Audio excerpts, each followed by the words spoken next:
हम लोग आज के लेक्चर में कोऑर्डिनेट ज्योमेट्री शुरू करने वाले हैं और कोऑर्डिनेट ज्योमेट्री से सीबीएसई हर साल 6 नंबर का क्वेश्चन पूछता है। ठीक है, इससे पिछले कुछ साल में जब से केस स्टडी शुरू किया है तो उसमें इसका 60% चांस है, 50% चांस होता है कि ये केस स्टडी आ जाए।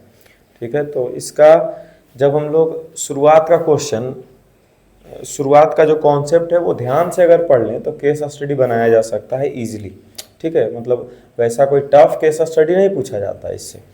ठीक है, टफ तो केस स्टडी किसी से नहीं, लेकिन कभी कभी कैलकुलेशन ही ज़्यादा लेंदी हो जाता है, जैसे कि एपी का हो गया और एक हाइट एंड डिस्टेंस का कैलकुलेशन ही लेंदी हो सकता है। टफ नहीं रहता है केस स्टडी, बस हिम्मत अगर लगा करके शुरू कर दिया जाए तो केस स्टडी हो जाता है। तो शुरू कर लेते हैं अपना कोऑर्डिनेट ज्योमेट्री। 9th में तो काफ़ी कुछ शुरुआत में बताया जाता है कि कार्टेशियन प्लेन होता है, कि किनके नाम के वजह से कार्टेशियन प्लेन नाम पड़ा। ठीक है, एक मैथमेटिशियन है रेनी डिस्कार्टस। ठीक है, उन्होंने ही कोऑर्डिनेट ज्योमेट्री एक तरह से बोलो कि फाइंड किया, जिसके ऊपर हम लोग पॉइंट्स को रिप्रेजेंट कर सकते थे। ठीक है, इसी उन्हीं के नाम के ऊपर पड़ गया। इस प्लेन को हम लोग बोल देते हैं कार्टेशियन प्लेन। जैसे हम लोग 2D प्लेन पढ़ते हैं, 3D प्लेन पढ़ते हैं, जहाँ पे कोई ऑब्जेक्ट रखा हुआ है, तो मतलब कि ये वाला जो हमारा आसपास का जो जगह है वो उस सभी को हम लोग 3D प्लेन बोल सकते हैं। ठीक है, लेकिन जब भी हम लोग ऑन पेपर या बोर्ड या दीवार कहीं पर भी कुछ ड्रॉ कर रहे होते हैं तो वो प्लेन जो है वो 2D प्लेन होता है। ठीक है, उसी तरह से कोऑर्डिनेट ज्योमेट्री के अंदर किसी भी पॉइंट को कहाँ पर दर्शाया जाए, ठीक है, उस प्लेन को हम लोग कार्टेशियन प्लेन बोलते हैं। ठीक है, ये नाम कार्टेशियन जो आया था वो रेन डिस्कार्टस मैथमेटिशियन के वजह से ही आया था। ठीक है, अब हम लोग स्टार्ट कर लेते हैं कार्टेशियन प्लेन के बारे में जानने के लिए। उसमें अगर जो पॉइंट दिया हुआ है तो पॉइंट के बारे में हम लोग क्या क्या समझ सकते हैं, ये सब सारा कुछ अगर जान पाएंगे तभी आगे का क्वेश्चन कुछ जो बढ़िया क्वेश्चन होता है वो इन सब के वजह से बनेगा। और ये कोऑर्डिनेट ज्योमेट्री जो है टोटल 2 भाग में बटा हुआ अपना। ठीक है, क्लास 10th के अंदर पहले कोऑर्डिनेट ज्योमेट्री सिर्फ पॉइंट्स के बारे में पढ़ना होता था, अब कोऑर्डिनेट ज्योमेट्री 2 भाग में बटा हुआ है। पहले भाग को हम लोग बोलते हैं डिस्टेंस फॉर्मूला और दूसरे भाग को हम लोग बोलते हैं सेक्शन फॉर्मूला। तुम्हारा कोविड के पहले तक ये 3 पार्ट में था, एक और पार्ट आता था एरिया ऑफ ट्रायंगल। ठीक है, कोऑर्डिनेट्स दिए हुए होते थे, मतलब एक्स कोऑर्डिनेट और वाई कोऑर्डिनेट दिया हुआ होता था 3 पॉइंट का। उसके वजह से हम लोग अगर ट्रायंगल बन रहा है तो उसका एरिया फाइंड करते थे, तो उस पार्ट को डिलीट कर दिया गया है। ठीक है, अब 2 ही पार्ट रह गया है। डिस्टेंस फॉर्मूला जो है काफ़ी इजी पार्ट के अंदर आता है, वही सेक्शन फॉर्मूला जो है वो मॉडरेट की तरफ जाता है। ठीक है, कुछ क्वेश्चन उसके अच्छे होते हैं, तो वहाँ पर तो एकदम ध्यान लगा करके ही सुनना है जो भी बात है। यहाँ पर मानो कि क्वेश्चन दिया गया, उसको हम लोग कैसे अटेम्प्ट लेंगे बस वो सीख गया तो ये पहला जो पोर्शन है वो कंप्लीट हो जाएगा। मीन्स पहला पोर्शन काफ़ी ईजी होने वाला है, तो ध्यान से देखना। उससे पहले हम लोग जो इंट्रोडक्टरी में देखने वाले हैं इसका कार्टेशियन प्लेन में हम लोग क्या क्या समझेंगे वो देख लो। एक वर्टिकल लाइन और एक हॉरिजॉन्टल लाइन जब आपस में परपेंडिकुलरली टकराता है, एक वर्टिकल लाइन और एक हॉरिजॉन्टल लाइन एक दूसरे को अगर 90 डिग्री पे इंटरसेक्ट करता है, ठीक है, यहीं से बन जाता है अपना कार्टेशियन प्लेन। ठीक है, अगर जिस पॉइंट पे ये इंटरसेक्ट किया है उस पॉइंट को हम एक नाम दे देंगे, ओरिजिन उसको बोला जाता है। क्या बोला जाता है? ओरिजिन। जो हॉरिजॉन्टल लाइन होता है, इस हॉरिजॉन्टल लाइन को हम लोग एक्स एक्सिस बोलते हैं। हॉरिजॉन्टल लाइन को क्या बोलते हैं? X axis. जो वर्टिकल लाइन होता है इसको हम लोग बोलते हैं वाई एक्सिस। ठीक है, हॉरिजॉन्टल लाइन को बोलते हैं एक्स एक्सिस और वर्टिकल लाइन को बोलते हैं वाई एक्सिस। सब यहाँ पर 90 डिग्री का एंगल बनाता है, तो ये एंगल का हमारा कोई काम नहीं है, लेकिन ध्यान में रखना जब भी हम लोग कार्टेशियन प्लेन देख रहे होंगे या मन में सोचेंगे तो 90 डिग्री का एंगल बनना चाहिए वहाँ पे। ठीक है, अब एक्स एक्सिस के बारे में अगर पिछले कुछ साल में पढ़े हो या नहीं भी पढ़े हो तो इसके बारे में एक इक्वेशन लिखते हैं और उसको लिखते हैं y बराबर 0। मतलब x का जो एक्सिस है इसके ऊपर y का कोऑर्डिनेट हमेशा कितना होगा, 0 होगा। ठीक है, और y एक्सिस का जब भी इक्वेशन लिखते हैं तो x बराबर क्या लिखेंगे, 0। y एक्सिस का जब भी इक्वेशन लिखेंगे तो क्या लिखेंगे, x बराबर 0। इसका कहने का क्या मतलब है कि y एक्सिस के ऊपर x वाला कोऑर्डिनेट हमेशा 0 होता है। x बराबर 0 का क्या मतलब है, y एक्सिस के ऊपर x वाला कोऑर्डिनेट हमेशा 0 होता है। जैसे कि हमसे अगर कोई बोले 3,4 रिप्रेजेंट करो, उससे पहले इधर जब भी हम लोग बढ़ेंगे तो ये पॉजिटिव रहेगा। 0 से लेफ्ट साइड पर जब भी हम लोग, 0 से राइट साइड पे जब भी हम लोग जाएंगे पॉजिटिव यूज करेंगे। 0 से जब भी अपर साइड पे हम लोग जाएंगे तो इसको भी क्या यूज करते हैं हम लोग, पॉजिटिव यूज करते हैं। 0 के लेफ्ट साइड पर जब भी हम जाएंगे तो इसको हम लोग क्या बोलते हैं, 0 के लेफ्ट साइड पे जब भी हम लोग जाएंगे तो इसको हम लोग क्या बोलेंगे, निगेटिव। इसको क्या बोलेंगे, निगेटिव। और 0 के जब भी नीचे जाएंगे तो ये भी कहां चला जाएगा जी, निगेटिव।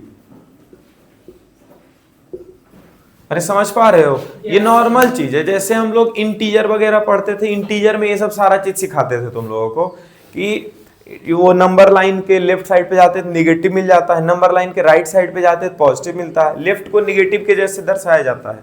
ठीक है, जब भी हम लोग ऊपर जाते हैं तो पॉजिटिव समझते हैं, नीचे जाते हैं तो निगेटिव समझते हैं। वैसे ही यहाँ पर भी है कि ऊपर गए तो पॉजिटिव, नीचे आए तो निगेटिव, इधर गए तो पॉजिटिव और इधर गए तो निगेटिव। अब अगर हमसे बोल दिया जाए 3,4 को रिप्रेजेंट करो, ठीक है, तो 3 भी पॉजिटिव है और 4 भी पॉजिटिव है। मतलब 0 से ओरिजिन से राइट साइड और ओरिजिन से ऊपर साइड, इन दोनों के वजह से ये वाला सरफेस है, इन दोनों की वजह से यही वाला जगह है ना, मतलब इस जगह में कहीं पर ये रिप्रेजेंट होगा। अच्छा, पहला पॉइंट जब भी लिखा जाएगा वो एक्स कोऑर्डिनेट वाला लिखा जाएगा।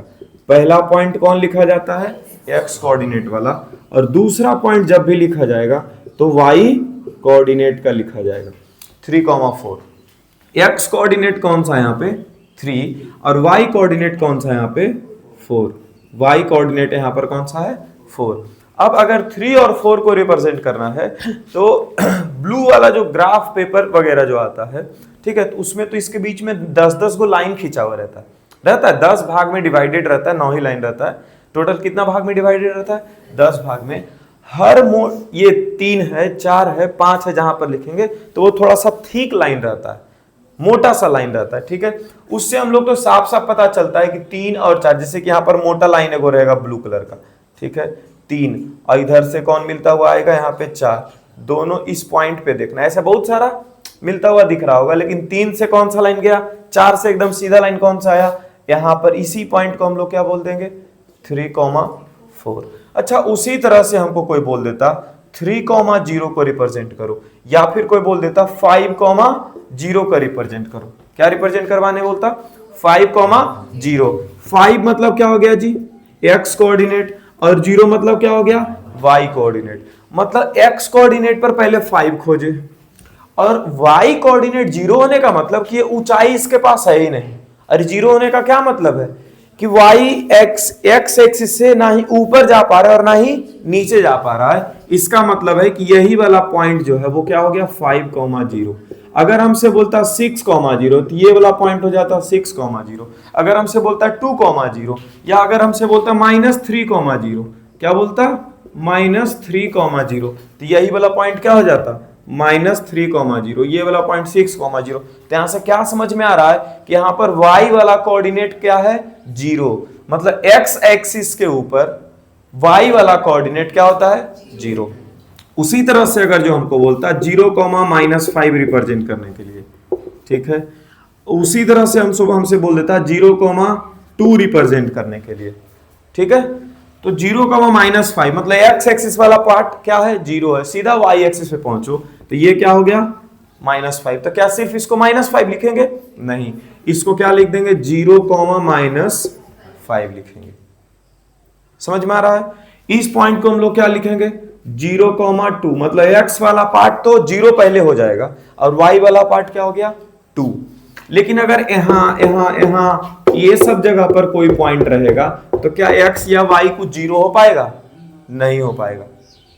तो यहां पर अगर कोई पॉइंट है, इसका कोऑर्डिनेट हमसे पूछे तो कैसे बताएंगे, तो इसको पहले यहां नीचे लेकर के आएंगे, देखेंगे एक्स एक्सिस पे कितना पॉइंट है वो पहले लिख देंगे। मानो यहाँ पे ए रहता तो यहाँ ए लिख देते, फिर इधर लेकर के जाते सीधा, देखते वाई पे कितना पॉइंट भी दिख रहा है बी, तो ए कॉमा बी हो जाता। समझ रहे हो यहां से, अरे समझ रहे हो। अच्छा, और इसके बारे में हम लोग समझते हैं कि हाँ, अगर 3,4 के बारे में ही पूछ दिया जाए कि 3,4 जो पॉइंट है उसका दूरी एक्स एक्सिस से कितना होगा और वाई एक्सिस से कितना होगा, तो क्या समझेंगे। 3,4 जो पॉइंट है इसका दूरी फ्रॉम एक्स एक्सिस, मतलब डिस्टेंस फ्रॉम एक्स एक्सिस पूछे तो कितना होगा, और इसका डिस्टेंस फ्रॉम वाई एक्सिस पूछे तो कितना होगा। जैसे इसका डिस्टेंस एक्स एक्सिस से पूछ रहा, मतलब एक्स एक्सिस से डिस्टेंस इतना दूर हुआ, यही ना। एक्स एक्सिस से डिस्टेंस पूछ रहा मतलब हम एक वर्टिकल लाइन ड्रॉ कर रहे हैं, और वर्टिकल लाइन मतलब वर्टिकल एक्सिस कौन सा, वाई एक्सिस के ऊपर पॉइंट कितना है 4 है, मतलब कितना दूरी पे है जी 4, मतलब 3,4 को पूछा गया इसके बारे में एक्स एक्सिस से दूरी। क्या पूछा गया, एक्स एक्सिस से दूरी। तो क्या एक्स एक्सिस से दूरी पूछा गया तो हम लोग x वाला कोऑर्डिनेट नहीं बता रहे, हम लोग कौन सा कोऑर्डिनेट बता रहे हैं, y वाला कोऑर्डिनेट बता रहे, 4 यूनिट का दूरी है ना। और जब हमसे पूछ दिया जाए इसी पॉइंट का y एक्सिस से दूरी तो x वाला कोऑर्डिनेट बताएंगे। x वाला कोऑर्डिनेट क्या है 3 है। जैसे कि इस पॉइंट का y एक्सिस से दूरी पूछा जाएगा, y एक्सिस से दूरी मतलब ये वाला लाइन, ये वाला लाइन कितना दूरी पे है, देखो तो इतना, यहाँ 3 यूनिट का दूरी पे है, 3 यूनिट का दूरी पे। बोलो ये y एक्सिस से दूरी पूछा गया तो ये कितना दूरी पे है, इतना दूरी पे, कितना 3 यूनिट का दूरी पे। समझ में आ रहा है ये सब, तो ये सब तो लिखवाएंगे अभी। अब और इसके बारे में समझते हैं, एब्सीसा और ऑर्डिनेट भी कुछ सुनते होंगे, ठीक है। अगर कोई पॉइंट है a, b, तो इसमें पहला जो पॉइंट होता है उसको x कोऑर्डिनेट बोला जाता है और एब्सीसा बोला जाता है। दूसरा जो कोऑर्डिनेट है उसको हम लोग y कोऑर्डिनेट बोलते हैं और ऑर्डिनेट, इसका एक और नाम क्या रहेगा, ऑर्डिनेट रहेगा। तो अब एक पॉइंट अपने मन से लेते हैं, एक पॉइंट ले लेते हैं -3,4। एक पॉइंट हम लोग क्या ले लिए -3,4। अब हम इस पॉइंट के बारे में क्या क्या बता सकते हैं ये सारा बात करते हैं। -3,4 के बारे में क्या क्या जानते हैं हम लोग, ठीक है। तो सबसे पहले तो ये लिख देंगे कि x कोऑर्डिनेट और इसका दूसरा नाम क्या है ABSCISSA, एब्सीसा कितना है -3। हेलो क्या लिखे, x कोऑर्डिनेट और एब्सीसा क्या है -3 है। अगर हमसे y कोऑर्डिनेट, ये इसके बारे में और क्या बता सकते हैं, इसका y कोऑर्डिनेट बता सकते हैं। y कोऑर्डिनेट का दूसरा नाम क्या है, तो ऑर्डिनेट है, ठीक है। ये कौन हो गया जी 4 हो गया, ये दोनों बात बता दिए। अब इसका डिस्टेंस फ्रॉम x एक्सिस बोल सकते हैं, और क्या बोल सकते हैं, distance from y axis. Distance from x axis बता दो और distance from y axis. Distance from y axis, हाँ डिस्टेंस फ्रॉम x एक्सिस कितना हो जाएगा 4 यूनिट, 4u लिख दिए, ठीक है। सेंटीमीटर मीटर ये सब मत लिख देना। और डिस्टेंस फ्रॉम y एक्सिस क्या हो जाएगा, सिर्फ 3 लिखा जाएगा। क्या लिखा जाएगा, हाँ -3 नहीं लिखेंगे। डिस्टेंस माइनस में कब से होने लग गया, ठीक है। डिस्टेंस माइनस में नहीं होता, जब भी डिस्टेंस को लिखते हैं तो मॉड में लिखते हैं, जब भी डिस्टेंस को लिखते हैं किस में लिखते हैं, मॉड में। मतलब ये -3 ये मॉड के अंदर चला जाएगा, -3 मॉड के अंदर चला जाएगा। -3 मॉड के अंदर जाएगा, बाहर क्या निकलेगा 3, सीधा 3 यूनिट लिख देंगे, है कि नहीं। समझ में आया यहां तक क्या क्या चला है बात। अच्छा और क्या लिख सकते हैं इस पॉइंट के बारे में, हाँ इस पॉइंट का क्वाड्रेंट लिख सकते हैं। माइनस अच्छा चलो क्वाड्रेंट इतना याद थोड़ी रहता है जी कि निगेटिव किधर पॉजिटिव, माइनस हम अपने आप से सोच रहे हैं, देखो कैसे सोचेंगे, माइनस मतलब एक्स एक्सिस मतलब लेफ्ट साइड चला गया है ना, और 4 है पॉजिटिव मतलब राइट साइड, लेफ्ट लेफ्ट और राइट, मेरा फर्स्ट इधर सेकंड क्वाड्रेंट, ऐसे करके समझते हैं। जैसे कि इधर हुआ ना लेफ्ट, लेफ्ट साइड निगेटिव हुआ है ना, और राइट साइड क्या हो गया पॉजिटिव, इन दोनों के बीच में कौन सा क्वाड्रेंट बन रहा है, सेकंड क्वाड्रेंट। और नहीं तो फिर झट से ऐसे करो और उसके बाद देखो माइनस है प्लस है, सेकंड क्वाड्रेंट में आ रहा है ना, ऐसे करके। तो ये कौन सा क्वाड्रेंट होता है यहाँ पे, फर्स्ट। ये कौन सा क्वाड्रेंट है, सेकंड। उसके बाद ये क्या हो जाएगा, थर्ड। और ये क्या हो जाएगा, फोर्थ क्वाड्रेंट। तो -3,4 जो है कहां का है, सेकेंड क्वाड्रेंट का। इसका रीजन तो नहीं मालूम है, पॉजिटिव है और ये भी पॉजिटिव है, इसमें निगेटिव है और पॉजिटिव है। थर्ड क्वाड्रेंट निगेटिव होता है और निगेटिव, फोर्थ क्वाड्रेंट पॉजिटिव होगा और फिर निगेटिव। अरे पहला एक्सिस, पहला एक्स कोऑर्डिनेट वाला और दूसरा वाई कोऑर्डिनेट वाला। क्लियर है यहां तक, नोट करो। एक चीज और था इसमें बचा हुआ कि -3,4 जो है, ऐसे तो एक पॉइंट से इनफाइनाइट लाइन जाता है, एक पॉइंट से क्या इनफाइनाइट लाइंस जाता है, लेकिन क्या हम ऐसा कोई लाइन बता सकते हैं जो -3,4 से पास करता होगा, ऐसे तो बहुत सारा लाइन जाता है, ठीक है। एक एक्स एक्सिस के पैरेलल लाइन इससे जाएगा गुजरते हुए और एक वाई एक्सिस के पैरेलल लाइन भी इससे जाएगा गुजरते हुए, वो दोनों लाइन कौन सा हो सकता है। जैसे कि देखो -3,4 कहां पर होने वाला है, यही कहीं होगा, -3,4 कुछ यहां पे होगा, ठीक है, यहां पर होगा। इसको हम फिर से बनाते हैं, नहीं तो गंदा सा हो जाएगा। जैसे यहां है -3 और यहां क्या है 4, यहीं पे आए -3,4, अरे बोलो यहां पे है ना -3,4, ये वाला पॉइंट से पैरेलल लाइन, ऐसे 30 पॉइंट से इनफाइनाइट लाइन जा सकता है, लेकिन एक पैरेलल लाइन जाएगा, कम से कम एक पैरेलल लाइन किसके जाएगा, एक्स एक्सिस से। कौन सा एक्सिस के, एक्स एक्सिस के पैरेलल जाएगा। तो अब इस लाइन का क्या नाम हो जाएगा, ये सोचो। क्या ये लाइन जहां कहीं भी जाएगा हर जगह पे वाई वाला पॉइंट 4 ही आएगा कि नहीं आएगा। जैसे कि इस पॉइंट का अगर कोई नाम हमसे पूछे, ठीक है, तो इसको पहले नीचे लेके आएंगे, देखेंगे एक्स एक्सिस पे 2 है तो -2 और यहाँ पर क्या हो जाएगा 4। इस पॉइंट पे अगर कोई इस लाइन के ऊपर ये पॉइंट होता, इसको यहाँ नीचे लाते, यहाँ पर देखते 2 है तो 2 लिखते और कॉमा वाई एक्सिस क्या है अभी भी 4। अरे वाई वाला कोऑर्डिनेट क्या हो जाता हर बारी 4 होता, तो क्या इसको हम लोग लिख सकते थे y बराबर 4। क्या लिख सकते थे, y बराबर 4। समझे, मतलब ये y बराबर 4 वाला लाइन से गुजरेगा, ठीक है। उसी तरह से x बराबर -3 वाला लाइन से भी ये पास होगा, है ना। A parallel line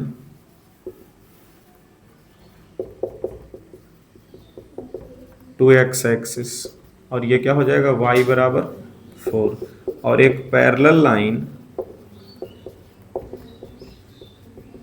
to y axis, और ये क्या हो जाएगा x बराबर -3। जैसे कि यहां से एक लाइन अगर गुजार दो ऐसे करके, ऐसे करके, तो क्या इस पॉइंट को अगर जो हम लिखने के लिए जाएंगे या इस पॉइंट को लिखने के लिए जाएंगे, तो क्या इसका ऊपर से नीचे वाला पॉइंट न बदल रहा है।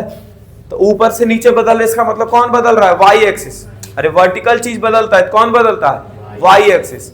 एक फिक्स रह जाता है, जैसे कि इसमें देखो वाई एक्सिस पे हर जगह पे एक्स वाला पॉइंट क्या था, 0 था। इसका मतलब क्या हो गया था, कोई एक पॉइंट फिक्स हो जाता है तभी पैरेलल बन पाता है, कोई एक पॉइंट फिक्स हो जाता है तभी पैरेलल बन जाता है, ठीक है। तो यहां फिक्स कौन हो गया था जी, x बराबर 0 फिक्स हो गया था y एक्सिस पे। यहां पर कौन फिक्स हो गया, x बराबर -3। हर जगह पे सिर्फ और सिर्फ ऊपर से नीचे बढ़ते जा रहे, इसका मतलब y वाला कोऑर्डिनेट बढ़ेगा या फिर y वाला कोऑर्डिनेट नीचे आएंगे तो घटेगा, x वाला कोऑर्डिनेट हर जगह पे फिक्स रहेगा, ठीक है। इसीलिए यहां पे लिख दिया x बराबर -3। ये एक्स्ट्रा चीज पढ़ाया गया आप लोगों को, ठीक है। यहां तक अगर समझ में आ रहा है तो काफी है। चलिए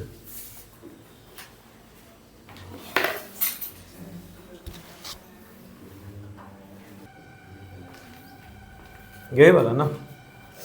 एक इक्वेशन लिखना है अगर जो कि लाइन है एक्स एक्सिस के पैरेलल, एक्स एक्सिस के पैरेलल वाला लाइन का इक्वेशन हो जाएगा y बराबर b, मतलब कि y बराबर 5 अगर बोल दे, क्या बोल दे, b की जगह कोई भी नंबर हो सकता है, y बराबर क्या बोल दे 5। इसके लिए तुमको इक्वेशन अगर ड्रॉ करना है, इसके लिए कोई इक्वेशन अगर ड्रॉ करना है तो ये एक्स एक्सिस के पैरेलल होगा। किसका पैरेलल होगा, एक्स एक्सिस के। एक्स एक्सिस ये रहा, इसका पैरेलल, अब प्लस में है ये, इसका मतलब ऊपर बनेगा, ठीक है। कितना, तो एक्स एक्सिस से 5 यूनिट दूरी पे, कितना दूरी पे, 5 यूनिट का दूरी पे लो बन गया। इसी इक्वेशन को हम लोग क्या बोल देंगे, y बराबर 5। अगर हमसे बोल देता है x बराबर -3 बनाने, क्या बोल देता है x बराबर -3 बनाने, तो x का वैल्यू बोल रहा है -3 कांस्टेंट यूज करो, मतलब पैरेलल बनेगा। कैसा लाइन बनेगा, ये भी पैरेलल। किसका पैरेलल बनेगा, तो y एक्सिस का पैरेलल। किसका पैरेलल बनेगा, y एक्सिस के पैरेलल बनेगा। और कितना, तो y एक्सिस से 3 यूनिट लेफ्ट साइड में, माइनस मतलब लेफ्ट साइड, कितना यूनिट दूरी पे, 3 यूनिट दूरी पे, 3 यूनिट लेफ्ट साइड की दूरी पे अगर जो बनाएंगे तो ये वाला लाइन का इक्वेशन हमारा क्या हो जाएगा, x बराबर -3। अच्छा, अगर जो दोनों को हम टकराने की बात अगर करें, दोनों अगर जो टकरा जाए तो देखो टकराएगा किस पॉइंट पे, इसी पॉइंट पे ना जी, अरे इस पॉइंट पे टकराएगा ना। तो x वाला कोऑर्डिनेट क्या मिला यहाँ पे -3, और y वाला कोऑर्डिनेट क्या मिल रहा है यहाँ पे हर बारी 5। कौन सा पॉइंट बन गया, -3, 5। इसीलिए बोले पैरेलल टू x एक्सिस का एक इक्वेशन था y बराबर b, अब पैरेलल टू y एक्सिस का एक इक्वेशन था x बराबर a। तो इसका कोऑर्डिनेट क्या हो गया, a, b। क्या कोऑर्डिनेट हो गया, a, b। इसी तरह से -3, 5। क्लियर है, ये एक्स्ट्रा पढ़ाया गया है, कहीं पर अगर इस्तेमाल होगा तो देख लिया जाएगा। अभी तक तो ऐसा क्वेश्चन आर.एस. अग्रवाल में भी नहीं देखने को मिला है। अब अगला एक समझते हैं, क्वेश्चन के अंदर ना ऐसा कभी कभी लिखा रहेगा ए पॉइंट ऑन एक्स एक्सिस, क्या लिखा रह जाएगा अगर जो, ए पॉइंट ऑन एक्स एक्सिस। अगर ऐसा लिख दे कि any point on x axis, अगर ऐसा लिख दे तो हम लोग क्या समझेंगे, और अगर ऐसा लिख दे any point on y axis, क्या लिखे, any point on y axis, तो हम लोग क्या समझेंगे, ठीक है। तो कोई भी पॉइंट एक्स एक्सिस अगर बोल दिया जाए तो एक्स एक्सिस पे कैसा पॉइंट होता है, वाई वाला 0। अरे वाई वाला 0 होता है, चेंज कौन होता है एक्स एक्सिस पे, सिर्फ एक्स वाला। अभी ना लिखवाए थे एक्स एक्सिस ऐसे y बराबर 0 ऐसे करके लिखवाए थे, 3,0 लिखना है तो एक्स एक्सिस पे जाएगा, 5,0 लिखना है एक्स एक्सिस पे जाएगा, -5,0 लिखना है एक्स एक्सिस पे जाएगा। y वाला कोऑर्डिनेट हर बार क्या हो रहा है, 0 हो रहा है यहाँ पे। इसका क्या मतलब है कि एक्स एक्सिस के ऊपर पॉइंट सोचने के लिए अगर बोला जाए तो सिर्फ एक्स वाला पॉइंट सोचेंगे और y वाला पॉइंट क्या हो जाएगा, 0 हो जाएगा। उसी तरह से any point on y axis बोल दे क्वेश्चन में, तो कोई भी पॉइंट y एक्सिस के ऊपर अगर सोचना है, इसका मतलब x वाला कोऑर्डिनेट क्या हो जाएगा, 0। y एक्सिस के ऊपर x वाला कोऑर्डिनेट क्या होगा, 0। जैसे 0,2 रिप्रेजेंट करना है तो 0 मतलब सीधा x एक्सिस और ,2, 0,5, 0,-4, 0,-7। तो पहला वाला कोऑर्डिनेट हर बार क्या हो रहा है, 0, मतलब x वाला कोऑर्डिनेट हर बार क्या हो रहा है, 0। कहां पर हो रहा है, तो y एक्सिस पे। यानी कि कोई भी पॉइंट y एक्सिस पे अगर सोचना है तो पहला कोऑर्डिनेट 0 सोचेंगे और दूसरा कोऑर्डिनेट क्या सोचना है, y सोचना है। क्लियर हो गया, ये दोनों भी पॉइंट लिख लेंगे। अब यहां से शुरू हो जाता है डिस्टेंस फॉर्मूला।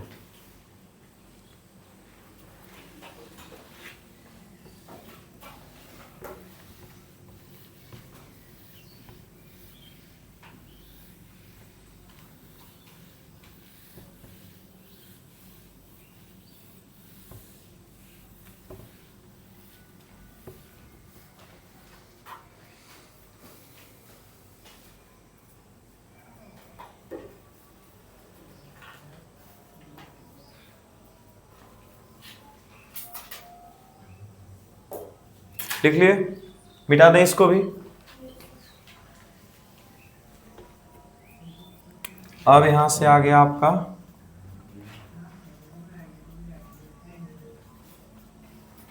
Distance formula. तो कोऑर्डिनेट जहां कहीं भी दिया हुआ है, जहां कहीं भी 2 कोऑर्डिनेट दिया हुआ है और थोड़ा सा भी अगर अंदर से मन करे ना, अंदर से बस एक इशारा भी आ जाए कि डिस्टेंस फॉर्मूला लगा देते हैं तो लगा देना, ठीक है। एक सिक्स्थ सेंस सबके ये दिमाग में होता है और वहीं से आता है कि हमको ये करना चाहिए, तभी मैथ बनता है जी। कभी कभार गलत आ जाता है तो गलत बन जाता है, कभी ऐसे तो आ जाता है, सिक्स्थ सेंस बता भी रहा है फिर भी लिखने का प्रैक्टिस नहीं, क्योंकि क्लास में जब क्वेश्चन दे रहे हैं टीचर तो बना नहीं रहे हो तो पेन ही नहीं हिल रहा है, ठीक है। इसीलिए बोलते हैं हर बार पेन चलाते रहना चाहिए, थोड़ा बहुत आ जाए, नहीं भी आए तो गलत पेन चलाओ, वो चलेगा। सिक्स्थ सेंस अपने आप धीरे धीरे बताने लग जाएगा कि ये करना चाहिए, फिर ये करना चाहिए, समझ गए। अच्छा, बहुत सारा क्वेश्चन ऐसा होता है जो नहीं बताते हैं, फिर भी कैसे बन जाता है, अंदर से एक आता है ना आवाज की ये चीज कर लेंगे शायद बन जाएगा, और वो करते हैं सच में बन जाता है, होता है ऐसा, बस वही चीज है।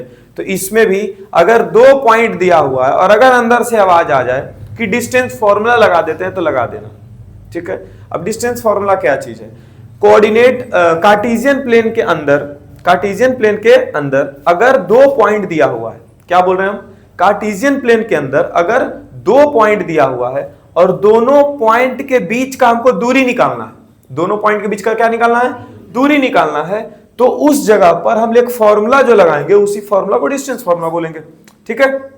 अब जैसे हम यहां पर हैं और वहां C2 है, तो C2 से लेकर के मेरा दूरी कितना है, ठीक है। जैसे कि एकदम सीधा ऐसे मापेंगे, ऐसे सीधा, ठीक है। ये अब बोले नहीं सर आप सीधा नहीं तिरछा माप रहे, अरे लेकिन स्ट्रेट लाइन ही तो है ना, स्ट्रेट लाइन जी, ठीक है। तो ये दूरी जो है इसी चीज को ना डिस्टेंस बोल सकते हैं हम लोग, इसी दूरी को ही ना डिस्टेंस बोलते हैं।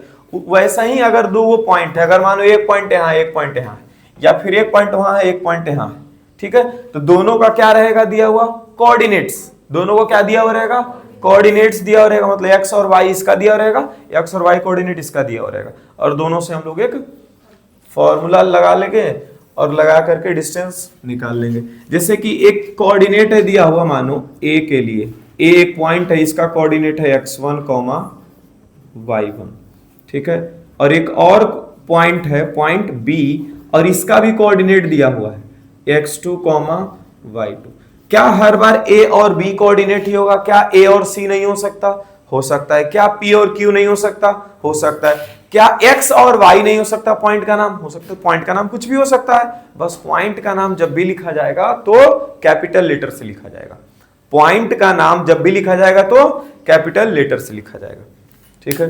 तो अब A और B के बीच का अगर दूरी निकालना है तो वो दूरी देखो कुछ इस तरह से निकलेगा, लिखेंगे AB बराबर x वाला कोऑर्डिनेट को x वाला कोऑर्डिनेट के साथ घटाएंगे, y वाला कोऑर्डिनेट को y वाला कोऑर्डिनेट के साथ घटा देंगे, ठीक है। तो यहां पर क्या लिख सकते हैं, x1 माइनस x2 और घटा करके स्क्वायर लिख देंगे और फिर लिखेंगे प्लस, फिर y1 माइनस y2 घटा करके लिख देंगे स्क्वायर और ये पूरा पे चला जाएगा अंडर रूट, ठीक है। यही हो गया डिस्टेंस फॉर्मूला, समझ आया। अब तो सर एक पॉइंट है A, एक पॉइंट क्या है A, इसका कोऑर्डिनेट है 3, -4 और दूसरा पॉइंट है P, दूसरा पॉइंट क्या है P, इसका कोऑर्डिनेट है सर -5, -4 या -5, -8। चलिए AP का डिस्टेंस निकालते हैं। क्या A और P दो अलग अलग पॉइंट है, दो अलग अलग पॉइंट अगर है क्या उसका डिस्टेंस निकाला जा सकता है, अगर डिस्टेंस निकाला जा सकता है तो फिर डिस्टेंस फॉर्मूला से ही निकलेगा, डिस्टेंस फॉर्मूला लगाते हैं। तो क्या बोले थे, x वाला कोऑर्डिनेट को x वाला कोऑर्डिनेट के साथ घटाना है, यहाँ 3 है और यहाँ क्या है -5, ठीक है।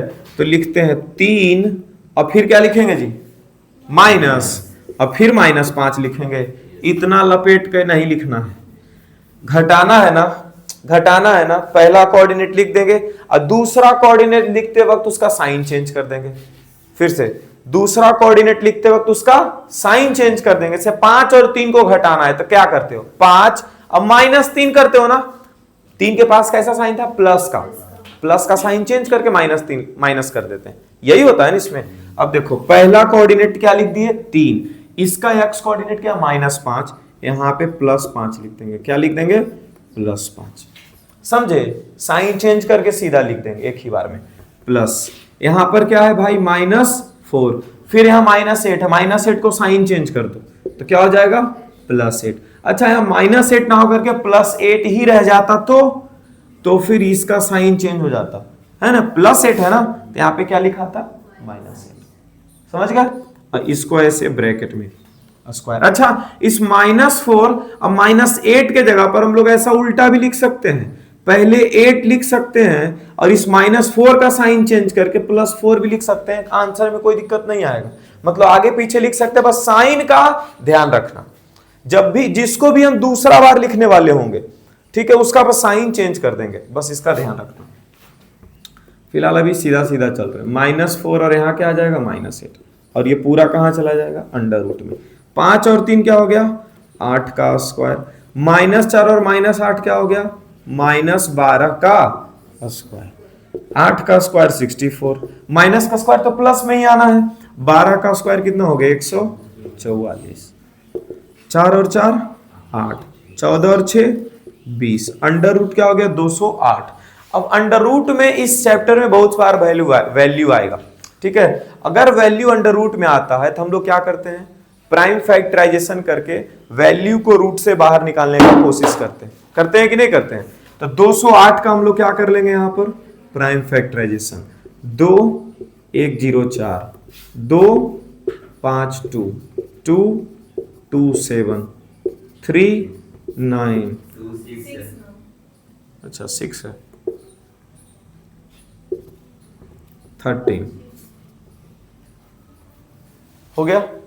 इसका क्या मतलब है कि रूट के अंदर क्या क्या आ गया देखो तो, क्या हम लोग 208 के बदले अब अंदर में लिखने वाले हैं कुछ नंबर्स को, 208 के बदले इन्हीं नंबर्स को लिखने वाले, तभी भी रूट के अंदर ही लिख रहे हैं 2 गुना 2 गुना 2 गुना 2 गुना 13। एक बार जोड़ा लग करके बाहर आया, फिर एक बार जोड़ा लग करके बाहर आया, अब फिर 13 का जोड़ा नहीं लग पाया तो इसको रूट के अंदर छोड़ दिए, ठीक है। तो क्या हो गया इसका आंसर 4√13 यूनिट, किसका एपी का डिस्टेंस। आगे एपी का डिस्टेंस 4√13, क्लियर है। अगला क्वेश्चन दिया जाए,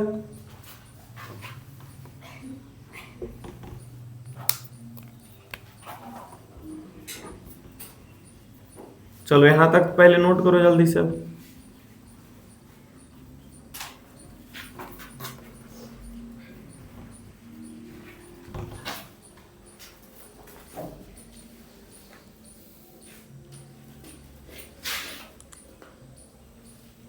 -4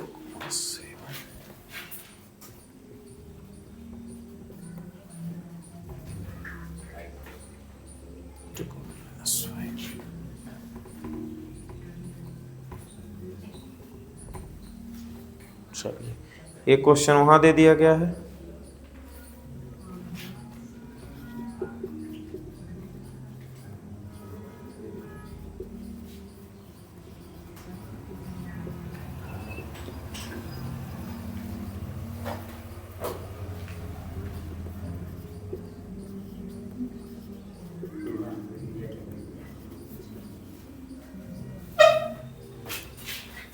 +b a - b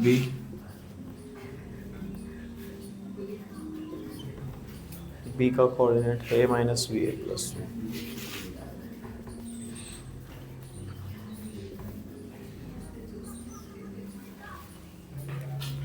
चलो 2 क्वेश्चन दिया गया है बोर्ड पे, उतार के बनाओ उसको। इस क्वेश्चन को बनाने के लिए हेलो, ये क्वेश्चन को बनाने के लिए क्या किया होगा, यहाँ -4 है और यहाँ 2 पे प्लस का साइन है, तो बोले थे साइन चेंज कर देने, तो -2 का स्क्वायर 7 और -5 के जगह +5 का स्क्वायर।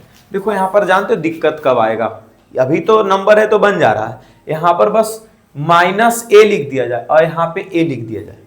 यहाँ पे क्या लिख दिया जाए -a और यहाँ पर a, ऐसा समझ लो -a, b है और वहां पे a, -b है यहाँ पे। अब देखो तुम लोग को दिक्कत हो जाएगा यही दोनों के बीच, a + b वैसा ही कुछ है, ठीक है। हाँ तो अगर ऐसा आ जाएगा तब देखो दिक्कत क्या होगा, -a और इस +a की जगह क्या लिख दोगे तुम लोग -a का स्क्वायर, ठीक है, उसके बाद प्लस, ये b के जगह b या माइनस b का साइन चेंज करके प्लस b का स्क्वायर अंडर रूट में। अच्छा माइनस ए और माइनस ए आ गया। अच्छा यही इसी जगह पे अगर b रह जाए तो यहाँ पे क्या लिख दोगे b। अब देखो दिक्कत क्या होगा, इसका होल स्क्वायर का फॉर्मूला ही नहीं तुम लोग पढ़े हो, दो ही तरह का फॉर्मूला पढ़े, a प्लस बी का होल स्क्वायर और a माइनस बी का होल स्क्वायर, इस वजह से कंफ्यूज हो जाओगे। माइनस कॉमन उतना सोचेंगे तब ना। तो यहाँ पर ये चीज सिखाया जाता है, अगर ऐसा कुछ आ जाए, देखो a पे भी माइनस और b पे भी माइनस, ऐसा कुछ आ जाए, इन दोनों के ऊपर क्या लगा हुआ है स्क्वायर, अपने मन से दोनों का साइन चेंज कर देना, बात ही खत्म हो जाएगा। अगर स्क्वायर है तो दोनों का साइन क्या कर देंगे, चेंज करके प्लस कर देंगे, और नहीं तो इससे बढ़िया जानते हो क्या है, इससे बढ़िया ये है कि पॉजिटिव वाला वैल्यू, ये चीज याद रखना, दो कोऑर्डिनेट लिख रहे हैं, आगे पीछे दोनों में से किसी को भी लिख सकते हैं, आगे पीछे दोनों में से किसी को भी लिख सकते हैं, तो दोनों में से जो पॉजिटिव कोऑर्डिनेट है उसको पहले लिखने का कोशिश करो। तो माइनस ए और बी में पॉजिटिव कौन है, बी, तो बी को पहले लिख दो और निगेटिव वाला को बाद में लिखो। तो माइनस ए और माइनस ए का साइन चेंज हो जाएगा तो क्या हो जाएगा, प्लस ए का स्क्वायर। अब इसके बारे में हम लोग जानते हैं, ठीक है, ये चीज बता रहे हैं, ठीक है। अब यहां पर भी यही चीज, -4 और 2 में पॉजिटिव कोऑर्डिनेट कौन है, पॉजिटिव कौन है जी, 2, तो अगर यहां पर 2 लिख दें, अब -4 का साइन चेंज करके यहां पर +4 लिख दें, तो ये क्या आ गया 2 + 4। अब देखो 2 + 4 क्या हो जाएगा, 6 का स्क्वायर, और 7 प्लस क्या हो गया 5, 12 का स्क्वायर। अच्छा 6 का स्क्वायर, यहां भी तो 36 ही आया है, अब 12 का स्क्वायर 144। आप लोग अपने कॉपी में -6 का स्क्वायर लाए होंगे और ऐसा -6 का स्क्वायर ऐसे लिखे होंगे, ठीक है। जो बच्चे -6 का स्क्वायर ऐसे लिख दिए हैं वो गलत लिख रहे हैं, ध्यान में रहना चाहिए चीज, ठीक है। हाँ पलटो, बताओ, 4 साल से बोल बोल के थक गए कि माइनस वाला चीज ब्रैकेट में, चलो अरे है अभी कब कॉपी एक आध वो में देखे हैं चेंज होते हुए। -6 का स्क्वायर C2, माइनस का स्क्वायर क्या हो जाएगा प्लस, माइनस का स्क्वायर यहां भी क्या हो जाएगा जी प्लस, और 6 का स्क्वायर क्या बन जाएगा 36। तो आना तो यहां से भी +36 है, इसीलिए पहले ही हम थोड़ा सा सतर्क की, तो जो एक्स्ट्रा बात बता रहे वो ध्यान में रखो, नहीं तो कैलकुलेशन मिस्टेक तो होगा एग्जाम में, क्योंकि यही क्वेश्चन है ना आएगा, कुछ और आ जाएगा, ए बी पे अगर रख करके आ गया तब फिर दिक्कत होगा तुम लोग को ना।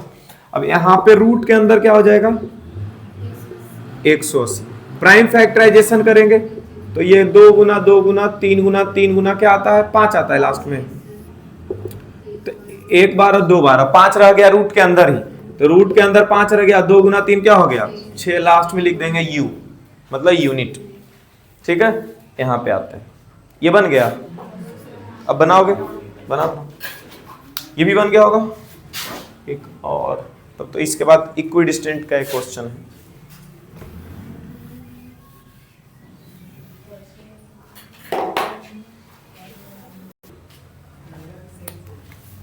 यहां देखो तो ए बी के बीच में वैल्यू हम लोग को पता करना है, रूट के अंदर क्या हो जाएगा a प्लस बी, पहले लिख दिए, उसके बाद यहाँ का साइन चेंज कर करके लाएंगे, हेलो यहाँ का साइन क्या कर देंगे चेंज, तो क्या क्या आ जाएगा -a, अब माइनस बी के जगह साइन क्या हो जाएगा प्लस बी का स्क्वायर, फिर लिखेंगे प्लस, फिर इसको लिखो a माइनस बी, फिर इसका साइन चेंज कर करके लाएंगे, प्लस एक जगह माइनस है और प्लस बी के जगह माइनस बी और इसका स्क्वायर। देखो तो यहां पर आ करके तुम लोग रुक जा रहे हो, बुद्धि मतलब पूरा भ्रष्ट हो चुका है जी। यहाँ ब्रैकेट के अंदर साफ साफ दिख रहा है ए है प्लस में, यहाँ माइनस ए है, कट गया, तो जिसको सॉल्व कर सकते उसको तो करेंगे ना, मतलब अलजेब्रा भी भूल जाओगे। माइनस बी यहाँ माइनस बी नहीं कटेगा, यहाँ ए है और यहाँ माइनस ए फिर से कट गया, अब सॉल्व करेंगे तो फिर यहाँ इन्हें की काट करके छोड़ देंगे, बी और बी क्या हो जाएगा 2b का स्क्वायर, और माइनस बी और माइनस बी क्या हो जाएगा -2b का स्क्वायर, ब्रैकेट 2 का स्क्वायर क्या हो गया 4, अब b का स्क्वायर क्या हो गया b स्क्वायर। क्या ब्रैकेट का जरूरत है, ब्रैकेट का जरूरत नहीं है, अब क्यों ब्रैकेट का जरूरत रहेगा, दोनों के ऊपर स्क्वायर कर ही दिए, तो तुम लोग ब्रैकेट डाल करके एक बार और स्क्वायर लगा दोगे, फिर अगला स्टेप में कर दोगे 4 का स्क्वायर, 16 हो जाएगा, फिर माइनस का स्क्वायर फिर से प्लस में हो जाएगा, 2 का स्क्वायर 4 और b का स्क्वायर b स्क्वायर, 4 और 4 क्या हो गया 8 b स्क्वायर। अब यहां आकर के नहीं रुक जाना, प्राइम फैक्टराइजेशन करो सीधा, 8 को क्या लिख सकते हैं 2 गुना 2 गुना 2, और b स्क्वायर को b गुना b लिख दो पूरा, इसके बदले ऐसे गोला लगाओ, एक बार बाहर लिखो, फिर गोला लगाओ, फिर बाहर लिखो, रूट के अंदर रह गया, खत्म हो गया। तो इसमें क्या सोचना है इतना? तो बी कभी इधर लिखेगी, फिर काटेगी, फिर उधर लिखेगी, मतलब कैसे? जैसे तुम लिखे थे 2√2b ना, है ना? तुम लोग देखो, तुम्हारे वजह से ही गलत होगा, हम लोग के वजह से गलत नहीं होगा, हम लोग को सही समझ में आएगा। तुम कभी देख लोगे ना इसी चीज को, तो तुम इसी चीज को ऐसे भी समझ सकते हो।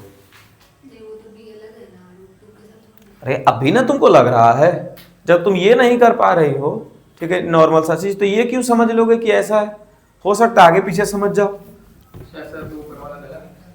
हाँ नहीं नहीं, 2√2 और बी थोड़ा सा अलग है ना, तो गलत नहीं, ठीक है, सही है। यहाँ पे अब आ गया ज्योमेट्री, ट्रिग्नोमेट्री का क्वेश्चन, कोऑर्डिनेट ज्योमेट्री में, है ना? क्या है? एम एन बराबर अंडर रूट लगाएंगे। क्या ए साइन अल्फा यहां दिख रहा है, और यहां क्या दिख रहा है? ए कॉस अल्फा। साइन चेंज करके लिख देंगे, माइनस ए कॉस अल्फा का स्क्वायर, ठीक है। फिर यहां देखो, तो ए कॉस अल्फा, यहां पर क्या है? ए कॉस अल्फा, और यहां क्या है? माइनस ए साइन अल्फा। हम बोले हैं कि निगेटिव वाला पार्ट को पहले ले आओ और पॉजिटिव वाला को बाद में रखो, बोले हैं ऐसा? उल्टा बोले थे ना जी, पहले वाला पॉजिटिव। कब बोले ऐसा? जब दोनों निगेटिव रहे। नहीं नहीं, ठीक है। पॉजिटिव वाला को क्या बोले हुए हैं? पहले रखने के लिए। पॉजिटिव वाला को क्या बोले हुए हैं? पहले रखने के लिए, क्योंकि निगेटिव वाला जब भी पहले रखा जाएगा, अगर निगेटिव वाला पहले रख दोगे तब तो फिर गड़बड़ हो जाएगा, समझ में ही नहीं आएगा, है ना? हमेशा पॉजिटिव वाला पहले, और इस बार शुरुआत में ही पॉजिटिव पहले मिल गया, तो ए कॉस अल्फा। अब माइनस ए साइन अल्फा के जगह पर क्या आ जाएगा? ए साइन अल्फा, और इस पर क्या हो जाएगा? स्क्वायर। सही की थी? अच्छा, अब इसमें देखो, तो ए माइनस बी, इसको ए समझेंगे और इसको बी समझेंगे। अरे एक ब्रैकेट में बीच में माइनस है और ऊपर में लगा हुआ स्क्वायर, तो ए माइनस बी का होल स्क्वायर समझेंगे। एक ब्रैकेट में बीच में प्लस लगा हुआ है और ऊपर में लगा हुआ स्क्वायर, तो ए प्लस बी का होल स्क्वायर समझेंगे। फॉर्मूला क्या हो जाएगा?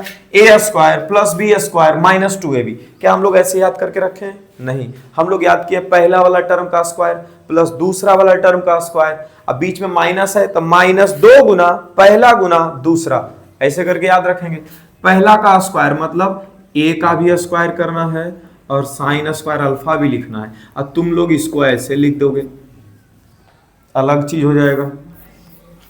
प्लस प्लस लिखेंगे, माइनस को देख करके मैनिपुलेट नहीं होना, प्लस ही लिखेंगे अभी। फिर ए स्क्वायर कॉस स्क्वायर अल्फा। अब लिखेंगे माइनस, इस माइनस के बदले लास्ट में यूज करेंगे -2 इंटू पहला गुना दूसरा। पहला क्या है? ए साइन अल्फा, दूसरा क्या है? ए कॉस अल्फा। ए साइन अल्फा इंटू ए कॉस अल्फा, ठीक है। अरे हमको पढ़ाने दो भाई, वैसा जहाँ किए ना तो कितना लोग का ऊपर से चला जाएगा, ठीक है। एक ही बार में 2a स्क्वायर जहाँ लिख दिए तो लेगा सर ए को a स्क्वायर कहाँ से ले आए, ठीक है। ऐसे सवाल इस सब पूछना भूल गया है। अब ए कॉस अल्फा का स्क्वायर क्या हो जाएगा? A square cos square alpha. फिर यहां पर आ जाएगा A square sine square alpha. अब दोनों बीच में क्या लगा हुआ है? प्लस, तो +2 इंटू साइन इंटू मतलब पहला गुना दूसरा, मतलब +2 इंटू ए कॉस अल्फा और इंटू ए साइन अल्फा। सही है। यहां देखो प्लस वाला और माइनस वाला पार्ट बिल्कुल सेम होगा, देख लो उठा करके। प्लस और माइनस वाला जो पार्ट है ये देखो 2 है, यहां भी 2 है। ए कितना बार आया है? 2 बार। यहां भी ए 2 बार आया है, एक बार साइन अल्फा, एक बार कॉस अल्फा, एक बार साइन अल्फा, एक बार कॉस अल्फा आया हुआ है। तो इसको ऐसे प्लस वाला पार्ट और माइनस वाला पार्ट काट देंगे, है ना। नहीं बताएंगे तो ये नहीं होगा इन लोगों से, ठीक है। उसके बाद फिर क्या आ गया? A square sine square alpha, A square cos square alpha. फिर लास्ट में क्या बचा हुआ? A square cos square alpha plus A square sine square alpha. क्या कुछ कॉमन है? एक बार में दो का इस ऐसा कंडीशन में कॉमन लेते हैं, 4 को एक ही बार कॉमन नहीं लेंगे, ठीक है। तो ए स्क्वायर अगर कॉमन लिया जाए तो क्या बचेगा अंदर में, sign square alpha plus cos square plus, यहां फिर से अगर ए स्क्वायर कॉमन लिया जाए प्लस दो को यहां पे खत्म कर दिए कॉमन लेकर के, इसके बाद में प्लस है तो प्लस ही लिखेंगे, ठीक है। ए स्क्वायर फिर दोनों जगह ए स्क्वायर लिख करके एक ब्रैकेट ओपन करेंगे और फिर से कॉस स्क्वायर अल्फा और प्लस साइन स्क्वायर अल्फा लिखेंगे और अंडर रूट, इसका वैल्यू कितना होता है 1, तो ए स्क्वायर इंटू 1 ए स्क्वायर रह जाएगा, और इसका वैल्यू कितना होता है 1, तो ए स्क्वायर इंटू 1 ए स्क्वायर ही रह गया। दो बार ए स्क्वायर आया तो क्या हो जाएगा 2a स्क्वायर, कितना हो जाएगा, इसी चीज को हम लोग क्या लिख सकते हैं 2 इंटू ए लिख सकते हैं। a इंटू ए दो बार आ गया तो इसको बाहर निकाल लेंगे और रूट के अंदर 2 रह जाएगा यूनिट, ठीक है। चलिए इस क्वेश्चन को अगले दिन करेंगे, इस क्वेश्चन पे क्योंकि ज्यादा टाइम लगने वाला है छोड़ देते हैं, ठीक है। तो आज जो भी पढ़े हैं वो रिवाइज करके ही, कल तो तुम लोग का साइंस हेरिडिटी होगा, ठीक है। तो उसको समझने के लिए आप लोग फिर से बोल देते हैं, क्रोमोसोम्स का जो पार्ट हम लोग रिप्रोडक्शन स्टार्टिंग में ही शुरू किए थे, फर्स्ट लेक्चर वही होगा, है ना। क्रोमोसोम्स और डीएनए के बारे में जो पढ़ रहे थे वो पढ़ के आना है, उसको फिर से पढ़ाएंगे और उसमें और भी ज्यादा टर्मिनोलॉजीज कुछ होते हैं, ठीक है। वो सब जब तक नहीं समझोगे तब तक आगे का चैप्टर नहीं समझ में आएगा, ठीक है। बहुत सारा टर्म हम लोग को समझना पड़ेगा, ठीक है। इसको लेकिन रिवाइज कर लेना, आज रिवाइज करो या फिर कल रिवाइज करो, क्योंकि परसों तो फिर इसी को पढ़ लेना, ठीक है। तो इसको रिवाइज करके आओगे अगले दिन, तभी सिट्टू और रीशु दोनों टाइम से आ जाना।